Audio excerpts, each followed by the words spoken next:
মাদ্রাসা শিক্ষা ও সাধারণ শিক্ষা এই দুটি ধারার শিক্ষা ব্যবস্থার সূচনা কিভাবে আর এর পেছনে কি ছিল ইতিহাস? এই দ্বিমুখী শিক্ষা ব্যবস্থা নিয়ে রয়েছে নানা প্রশ্ন, বিতর্ক ও বিশ্লেষণ। বিস্তারিত দেখুন মোকলেছুর রহমান সুমনের প্রতিবেদনে। সালটা 1834। ভারত উপমহাদেশে চলছে ব্রিটিশ ঔপনিবেশিক শাসন। লর্ড মেকলে নামে একজন ব্রিটিশ শিক্ষাবিদকে বিশেষ অ্যাসাইনমেন্ট দিয়ে পাঠানো হয় ভারতে। উদ্দেশ্য ছিল এখানকার সার্বিক পরিস্থিতি পর্যবেক্ষণ করে ভারত উপমহাদেশবাসীর জন্য একটি নতুন শিক্ষানীতির প্রস্তাব করা। লর্ড মেকলে প্রায় 1 বছর ভারতে অবস্থান করার পর 1835 সালের 2রা ফেব্রুয়ারি ব্রিটিশ পার্লামেন্টে একটি লিখিত প্রস্তাব তুলে ধরেন। সেই প্রস্তাবের অনুবাদ আমরা এখানে তুলে ধরছি। 2 মিনিট সময় নিয়ে মন দিয়ে প্রস্তাবটি শোনার অনুরোধ থাকবে, কারণ এই 2 মিনিটেই আপনি উপলব্ধি করতে পারবেন আপনার আমার পায়ে দাসত্বের শিকল পরানোর মাস্টার প্ল্যানটা ঠিক কবে থেকে শুরু হয়েছিল। লর্ড মেকলে তার প্রস্তাবে লিখেন, আমি ভারতের এই প্রান্ত থেকে ওই প্রান্ত পর্যন্ত ঘুরে বেরিয়েছি, কিন্তু একজন ভিক্ষুকও আমার চোখে পড়েনি, আর একটা চোরও আমি দেখতে পাইনি। এদেশে সম্পদের এত প্রাচুর্য এবং এখানকার মানুষগুলো এতটাই যোগ্যতা ও উন্নত নৈতিক চরিত্রের অধিকারী যে এই দেশকে আমরা কখনোই পদানত করতে পারব না যদি না আমরা তাদের মেরুদণ্ডটি ভেঙে ফেলতে পারি। লর্ড মেকলে তার প্রস্তাবে লিখেন, এদেশের আধ্যাত্মিক ও সাংস্কৃতিক ঐতিহ্যই হচ্ছে সেই মেরুদণ্ড। এ কারণে আমার প্রস্তাব হচ্ছে আমরা এখানকার প্রচলিত শিক্ষা ব্যবস্থা ও সংস্কৃতিকে এমন একটি শিক্ষা ও সংস্কৃতি দিয়ে প্রতিস্থাপন করব যাতে প্রত্যেক ভারতীয় নাগরিক ভাবতে শেখে যা কিছু বিদেশি অর্থাৎ ইংরেজদের তৈরি সেটাই ভালো এবং নিজেদের দেশের চেয়ে উত্তম। এভাবে তারা নিজেদের প্রতি শ্রদ্ধা হারাবে, দেশীয় সংস্কৃতি বিলুপ্ত হবে এবং তারা এমন একটি দাস জাতিতে পরিণত হবে ঠিক যেমনটা আমরা চাই।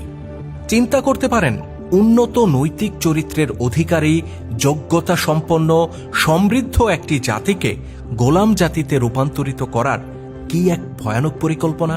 ইতিহাস এটাই বলে ব্রিটিশরা ঠিক তেমনটাই করেছিল যেমনটা লর্ড ম্যাকুলে প্রস্তাব দিয়েছিলেন। এই প্রস্তাবের উপর ভিত্তি করেই ভারত, বাংলাদেশ, পাকিস্তান তথা এই উপমহাদেশ সহ ব্রিটিশ কলোনিভুক্ত গোটা মুসলিম বেল্টে তারা 2টি ভিন্ন ধারার শিক্ষা ব্যবস্থা প্রবর্তন করে, যার প্রথমটি ছিল স্কুল, কলেজ, বিশ্ববিদ্যালয় ভিত্তিক সাধারণ শিক্ষা ব্যবস্থা, আর দ্বিতীয়টি ছিল মাদ্রাসা ভিত্তিক ধর্মীয় শিক্ষা ব্যবস্থা।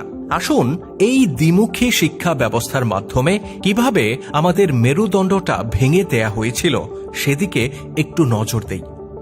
ব্রিটিশদের প্রবর্তিত সাধারণ শিক্ষা ব্যবস্থায় আমাদেরকে শেখানো হলো পাটিগণিত, বীজগণিতের চুলচেরা সব হিসাব নিকাশ, নিউটনের সূত্র, গ্যালিলিওর সূত্র, এরকম বিজ্ঞানের 1000টা জটিল সূত্র, হিসাব বিজ্ঞান, অর্থনীতি, ভূগোল ইত্যাদি।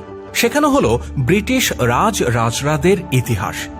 আর এত কিছু শেখার পেছনে লক্ষ্য নির্ধারণ করে দেয়া হলো কি করে 2টি পয়সা রোজগার করা যায়। কিন্তু এই শিক্ষা ব্যবস্থায় রাখা হলো না নৈতিক চরিত্রের বিকাশ, সততার শিক্ষা, ন্যায়নীতি, আদর্শ, মূল্যবোধের দীক্ষা। জীবন পরিচালনায় সৃষ্টিকর্তার বিধি বিধানকে পাঠ্যপুস্তকে স্থান দেয়া দূরে থাক, ক্ষেত্রবিশেষে সৃষ্টিকর্তার অস্তিত্বকেই অস্বীকার করা হলো এই শিক্ষা ব্যবস্থায়। আর সম্পূর্ণ ভোগবাদী, আত্মকেন্দ্রিক, চূড়ান্ত স্বার্থপর একটি জীবন দর্শনে দীক্ষিত করে গড়ে তোলা হলো বিশাল শিক্ষিত জনগোষ্ঠী, যাদের জীবনে শিক্ষা অর্জনের উদ্দেশ্য ওই একটাই, যেটা খানিক আগে বললাম, কি করে 2টি পয়সা রোজগার করা যায়, হোক তা বৈধ উপায়ে কিংবা অবৈধ পন্থায়। এবার আসুন ব্রিটিশদের তৈরি মাদ্রাসা শিক্ষা ব্যবস্থার দিকে দৃষ্টি ফেরাই। এখানে কার্যকর করা হলো সাধারণ শিক্ষা ব্যবস্থার সম্পূর্ণ বিপরীত নীতি। বাস্তব জীবনে, কর্মমুখী জীবনে কাজে আসবে এমন কোনো শিক্ষা মাদ্রাসাগুলোতে রাখা হলো না, যেমন বিজ্ঞান, গণিত, অর্থনীতি ইত্যাদি। এগুলো সম্পূর্ণ বাদ দিয়ে এখানে শেখানো হলো কেবল একটি বিষয়, ইসলাম। খুব ভালো কথা, কিন্তু প্রশ্ন হচ্ছে তারা যে ইসলামটা শেখালো সেটা কোন ইসলাম? আল্লাহর দেয়া ইসলাম রাসূলুল্লাহ সাল্লাল্লাহু আলাইহি ওয়াসাল্লাম যে ইসলাম প্রতিষ্ঠা করেছিলেন সেই ইসলাম? আসুন একটু গভীরে যাই। 1781 সালে ব্রিটিশরা প্রথমবারের মতো কলকাতায় আলিয়া মাদ্রাসা প্রতিষ্ঠা করল। সেখানকার সিলেবাস তারা নির্ধারণ করল, কারিকুলাম তারা নির্ধারণ করল। অতঃপর একটানা 146 বছর সেই মাদ্রাসার প্রিন্সিপাল হিসেবে 27 জন খ্রিস্টান পণ্ডিত দায়িত্ব পালন করল। হ্যাঁ, ভুল শুনেননি, খ্রিস্টান পণ্ডিতরা আমাদেরকে ইসলাম শেখালেন একটানা 146 বছর। কি শেখালেন তারা? তারা শেখালেন ব্যক্তিগত জীবনের খুঁটিনাটি আমল, অজু গোসলের মাসালা, ঢিলা কুলুপ, দাড়ি টুপির হাদিস, জাল হাদিস, বিবি তালাকের ফতোয়া ইত্যাদি। এক কথায় ব্যক্তিগত ও পারিবারিক জীবনের নানা মাসলা মাসায়েল ফতোয়া পাল্টা ফতোয়ায় প্রস্তুত করা হলো হাজার হাজার পৃষ্ঠার পাঠ্যপুস্তক। কিন্তু সেখানে যেটা শেখানো হলো না তা হচ্ছে কিভাবে রাসূলুল্লাহ সাল্লাল্লাহু আলাইহি ওয়াসাল্লাম হাজারো চ্যালেঞ্জ মোকাবেলা করে আরবে আল্লাহর দ্বীন প্রতিষ্ঠা করেছিলেন, কিভাবে জিহাদ কিতালের মধ্য দিয়ে সাহাবীরা অর্ধ পৃথিবীতে ইসলামের শাসন প্রতিষ্ঠা করেছিলেন, কিভাবে বিশ্ব পরাশক্তি রোমান ও পারস্য সাম্রাজ্যকে পরাজিত করে মুসলিমরা বিজয়ী হয়েছিলেন এবং দুনিয়াকে শাসন করেছিলেন।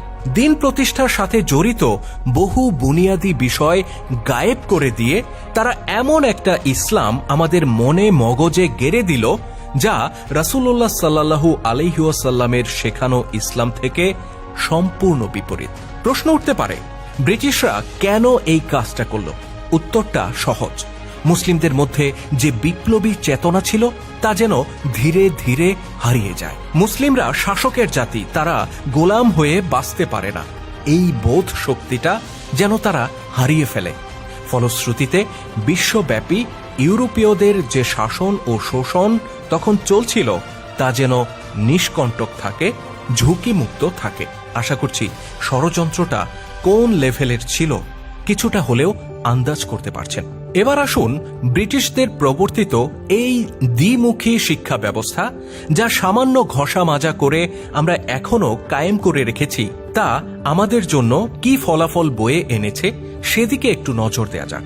এর ফলাফল হয়েছে শিক্ষিত রাজনীতিকদের ক্ষমতার কামড়াকামড়ি, সরকারি বেসরকারি প্রতিষ্ঠানে লাগামহীন অনিয়ম, ক্ষমতার অপব্যবহার, শিক্ষা বাণিজ্য, স্বাস্থ্য খাতে বাণিজ্য, ধর্মীয় অঙ্গনে ধর্মের নামে ব্যবসা, ধর্মীয় নেতাদের চরিত্রহীনতা, দলে দলে বিভক্ত হয়ে নিজেদের মধ্যে বিবাদ বিশৃঙ্খলা, মাদ্রাসাগুলোতে বলাৎকারের মতো জঘন্য অপরাধ। এরকম হাজারো অনিয়ম আর অপরাধে জড়িত আমাদের আজকের শিক্ষিত সমাজ। শিক্ষার উদ্দেশ্য ছিল দেশ ও জাতির সেবা, নিজের অর্জিত জ্ঞানকে মানুষ ও মানবতার কল্যাণে ব্যবহার।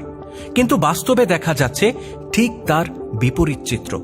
সেই যে লর্ড ম্যাকুলে বলেছিলেন তারা আমাদের মেরুদণ্ডটা ভেঙে দেবেন, ঠিক সেই কাজটাই তারা করে গেছেন। প্রশ্ন হচ্ছে, এখন তবে করণীয় কি?